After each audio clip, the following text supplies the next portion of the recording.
Reacting on the Congress's manifesto, Uttarakhand Chief Minister Pushkar Singh Dhami said what Congress has said to implement Muslim personal law, it only reflects their mindset of appeasement, what they have done since independence for votes. The manifesto reflects the ideology of the Muslim League. The CM also said when the country is talking about empowerment, UCC and women's security, the Congress are talking about the same old thing of appeasement and vote bank politics. The people and the country have moved forward and they are rejecting such appeasement tactics under the leadership of PM Modi, Dhami added.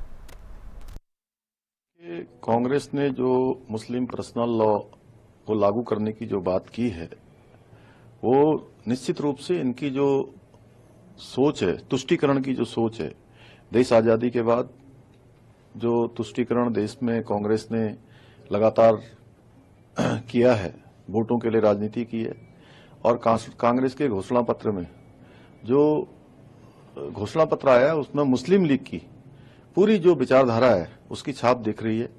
Modi ji के नेतृत्व में आज देश सबके सशक्तिकरण की बात कर रहा है, समान नागरिक संहिता की बात कर रहा है, महिलाओं की सुरक्षा की बात कर रहा है।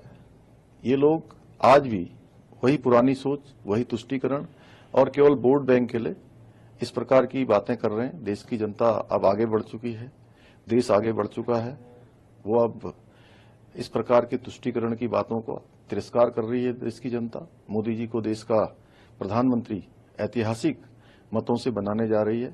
तुष्टीकरण, परिवारवाद, भ्रष्टाचार, इसको समाप्त करना चाहती है, क्योंकि मोदी जी का ये संकल्प है कि भ्रष्टाचार समाप्त होना चाहिए, तुष्टीकरण समाप्त होना चाहिए और परिवारवाद बिल्कुल रुकना चाहिए।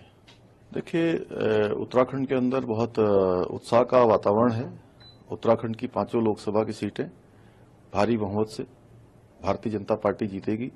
मोदी जी को देश का प्रधानमंत्री बनाने के लिए उत्तराखंड का हर एक व्यक्ति, हर एक जन, हर एक माता बहन, बड़े बुजुर्ग, नौजवान सब तैयार हैं और यहाँ पर लोकतंत्र का जो महापर्व चल रहा है, ये पर्व एक उत्सव की तरह हो रहा है। लोग 19 अप्रैल जिस दिन पहले चरण का मतदान है, उत्तराखंड भी उसमें है, उसकी प्रतीक्षा कर रहे हैं। देखिए, प्रधानमंत्री जी का उत्तराखंड से बहुत लगाव है, उनके हृदय में उत्तराखंड बसता है, इसलिए उत्तराखंड के लोग हमेशा उनकी प्रतीक्षा करते हैं। उनका आना हम लोगों के लिए खुशी के साथ साथ एक उत्सव की तरह होता है, तो हम सब लोग उस उत्सव के दिन की प्रतीक्षा में हैं।